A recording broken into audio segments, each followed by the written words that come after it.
ધારાસભ્ય ચૈતર વસાવા ચર્ચામાં ઘણા છે. ચર્ચામાં છે એનું કારણ છે કેમ કે ચૈતર વસાવા અને જે સંકલન સમિતિની જે બેઠક હતી એ બેઠકની અંદર એમને ભારતીય જનતા પાર્ટીના નેતા સાથે ને તાલુકા પંચાયતના સભ્ય ચંપાબેન સાથે બબાલ થઈ ગઈ.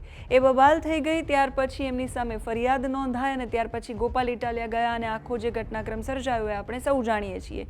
એ બધાની વચ્ચે ચૈતર વસાવા સામે તો ફરિયાદ છે, એ વડોદરાની જેલમાં છે અત્યારે અને એમનો આ કાર્યકાળ છે એ આવતીકાલે ખબર પડશે કે ક્યાં સુધી લંબાઈ છે, જેલવાસ છે ક્યાં સુધી લંબાઈ છે.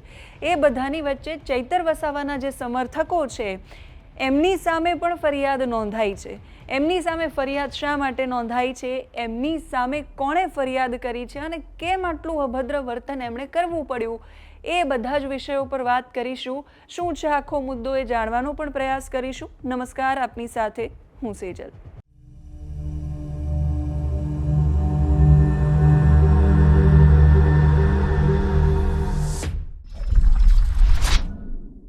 શરૂઆતથી શરૂઆત કરીએ.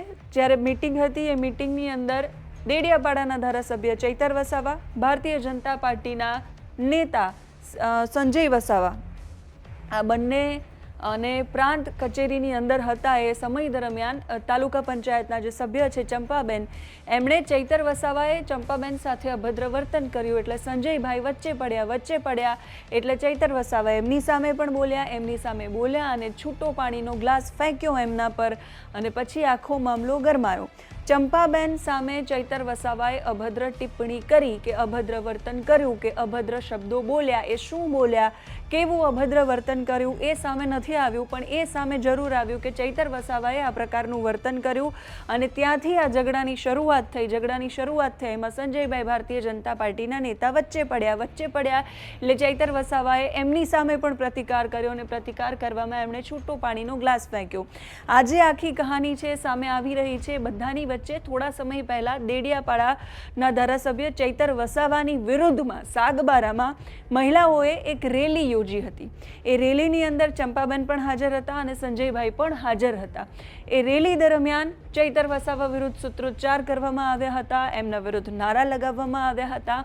એ જે રેલી કરવામાં આવી હતી એના જે દ્રશ્યો સામે આવ્યા એમાં ચૈતર વસાવાના જે સમર્થક છે એમનું જે આખું ફેન ક્લબ છે એ ઉમટી પડ્યું અને એમણે એમાં નીચે કમેન્ટો કરી અને કમેન્ટોમાં અભદ્ર ભાષાનો પ્રયોગ કર્યો. એમાં એવું પણ લખ્યું છે, એક પ્રકાશ વસાવા કરીને છે, ચૈતર વસાવાના સમર્થક છે એવું કહેવાય છે. એ વ્યક્તિએ એવી કમેન્ટ કરી કે મહિલાઓ સાડી પહેરીને કેમ આવી, નગ્ન થઈને આવવું જોઈતું હતું ને મણિપુરમાં થયું હતું ત્યારે તો મહિલાઓએ આ રીતે પરેડ કરી હતી, તમે કેમ સાડી પહેરીને આવ્યા. કોઈ MS શેઠ કરીને છે એ પણ લખી રહ્યા છે કે ફિલિંગ નથી આવતી આવું જોઈને. આ પ્રકારની અભદ્ર કમેન્ટ અને ઘણી બધી એવી કમેન્ટ છે કે જે બોલી પણ ન શકાય કે વાંચી પણ ન શકાય એવા પ્રકારની કમેન્ટો ચૈતર વસાવાના જે સમર્થકો છે એમના દ્વારા કરવામાં આવી અને એ કમેન્ટો કરવામાં આવી એ પ્રકારની. એના કારણે એ મહિલાઓ છે એ મહિલાઓએ સાગબારા પોલીસ સ્ટેશનની અંદર ફરિયાદ નોંધાવી છે. ધારાસભ્ય છો, ધારાસભ્યના સમર્થક છો, જનપ્રતિનિધિ છો કે જનપ્રતિનિધિના સમર્થક છો તો કોઈ પણ વ્યક્તિ સાથે કોઈ પણ પ્રકારનું વર્તન કરવું એ ક્યારેય સાખી ન લેવાય.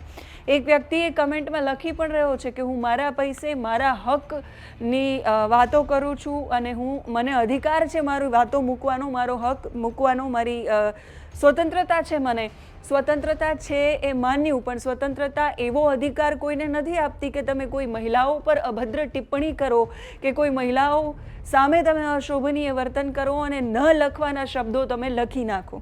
તમને વાંધો છે તો તમે એમની સામે પ્રતિકાર કરો, બોલીને પ્રતિકાર કરો. બીજા ઘણા બધા શબ્દો છે જેનો તમે ઉપયોગ કરી શકો છો. અપશબ્દોનો કે ગાળોનો પ્રયોગ કેમ કરવો પડે એ પણ મહિલાઓની સામે. ધારાસભ્ય ચૈતર વસાવા આદિવાસી સમાજના ઉત્થાન માટે, આદિવાસી સમાજ માટે ઘણી બધી લડતો ચલાવી રહ્યા છે.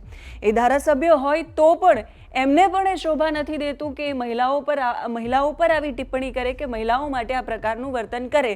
તો તમે તો ધારાસભ્યના સમર્થકો છો, તમને આ પ્રકારનું વર્તન ક્યારેય તમે કરો એ પણ સાખી ન લેવાનું હોય ને સામાન્ય માણસ કરે એ પણ સાખી ન લેવાનું હોય. પણ જનપ્રતિનિધિના સમર્થક હોવાનો મતલબ એવો નથી હોતો કે તમે ગમે ત્યારે ગમે એ પ્રકારની ભાષાનો પ્રયોગ કરશો અને એ ચલાવી લેવામાં આવશે. આ ક્યારેય પણ સાખી ન લેવાય. તમારા જનપ્રતિનિધિ જેલમાં છે, તમે એમના માટે લડત લડી રહ્યા છો, એ સાચા છે અને તમે લડત લડી રહ્યા છો એ મુદ્દો આખો અલગ છે. એ ખોટા છે કે તમે એમના સમર્થક છો એટલે એમના માટે લડી રહ્યા છો, એ બધા જ વિષયો બાજુ પર છે. પણ કોઈ જ્યારે વિરોધ કરી રહ્યું છે, તમે કહી રહ્યા છો કે અમને સ્વતંત્રતા છે, તો એ લોકોને પણ વિરોધ કરવાનો અધિકાર છે. એમને નથી ગમતું, એમને અમુક કામો નથી ગમતા કે એમને એમની વાતો નથી ગમતી, તો એ વિરોધ કરશે, સ્વાભાવિક છે. પણ કોઈની જેન્ડર જોઈને કે કોઈના પર એ રીતે ટિપ્પણી કરવી કે એમને અપશબ્દો બોલવા એ ક્યારેય સાંખી લેવા એ પ્રકારની બાબત નથી. મહિલાઓએ સાગબારા પોલીસ સ્ટેશનમાં ફરિયાદ નોંધાવી છે. ફરિયાદ નોંધાવીને બહાર નીકળેલી મહિલાઓએ શું કહ્યું છે સાંભળીએ. જે દિવસે મહિલા રેલી દેડિયાપાડા ખાતે મહિલા રેલી નીકળી હતી તે દિવસે મહિલાઓને એવી રીતે ખોટી રીતે ચિતરવામાં આવ્યા છે કે મહિલાઓ રેલીમાં જોડાયા છે તો સાડી પહેરીને કેમ આવ્યા, કપડા વગર કેમ નહીં આવ્યા, એવી રીતે કોઈ પપ્પુ વસાવા કરી છે અને આ એમએસ વસાવા કરી કોઈ એમએસ સેટ કરી છે. એના વિરુદ્ધમાં અમે ફરિયાદ આપી દીધી છે. એને સખતમાં સખત સજા અમે કરાવીશું. એના મા બાપને પણ અમારે છે ને એને બોલાવવાનું છે, એને પૂછવાનું છે કે આવા તમારા બાળકો એવા છે, એવા છોકરાઓ પેદા કર્યા છે તમે કે જે કોઈ મહિલાઓની કદર બી નહીં કરતા. આવા અભદ્ર ટિપ્પણી કરવા વાળાને સખતમાં સખત અમે કરાવીશું. અને બધી મહિલાઓ ભેગા થઈને અહીં પોલીસ સ્ટેશન આવ્યા છે અને એ લોકોના વિરુદ્ધમાં અમે ફરિયાદ નોંધાવી છે. આજે અમે અહીં પોલીસ સ્ટેશને આવ્યા છે. ચંપાબેન વિશે આ ચેતરભાઈ ના માણસો છે, એને ખરાબ શબ્દો વાપરીને ચંપાબેન ને ઉલ્લેખીને આ ખરાબ શબ્દો બોલ્યા છે, ફિલિંગ વાળું. એ ભાઈને અમે કહેવા માંગીએ છીએ તે હાની ફિલિંગ જગાડવા માંગે છે. અત્યારે એને હાજર કરો, એના માટે અમે પોલીસ સ્ટેશને આવ્યા છે.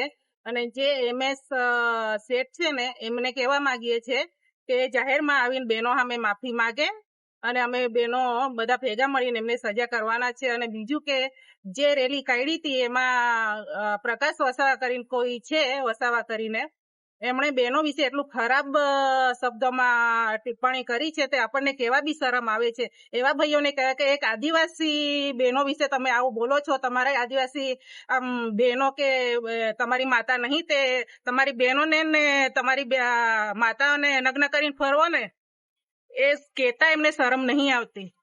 તાલુકાના પોલીસ સ્ટેશનમાં જે એમએસ સેટ કરીને છે એમના વિરોધમાં ફરિયાદ લઈને આવ્યા છે અને અમારા ચંપાબેન વિરુદ્ધ એને એવો શબ્દોનો ઉલ્લેખ કર્યો છે કે ચંપા એવી ચંપા કે તને જોઈને ફિલિંગ ના થાય. અમે એટલું જાણવા માંગીએ છીએ કે આ એમએસ સેટ ને આ ફિલિંગ ના શબ્દો અમને બધી મહિલાને, અમારા સાગબારા દેડિયાપાડા મહિલાને એમનો આ ફિલિંગ શબ્દનો અર્થ સમજાવીને અમને એનું કઈ ખબર પડતી નથી કે આને કયો શબ્દ માટે એને રૂપસુંદરી માટે વાપર્યું છે કે આપણે એના જે કઈ ટીકા ટિપ્પણી કરીને એને કયા શબ્દોમાં આ શબ્દો વાપર્યો છે એ અમને ખરાબ છે કે સારો છે એ ખબર પડતી નથી. એટલે એ સાગબારા તાલુકામાં આવે અને અમને બધી મહિલાને આ ફિલિંગ નો શબ્દો સમજાવી જાય એટલી વિનંતી સાથે અમે એને અહીંયા આમંત્રણ આપીએ છીએ. તો એને કોઈ પણ સંજોગોમાં પોલીસ સ્ટેશનમાં કહીએ છીએ કે એને હાજર કરો અને અમને બધી મહિલાને સાથે બોલાવીને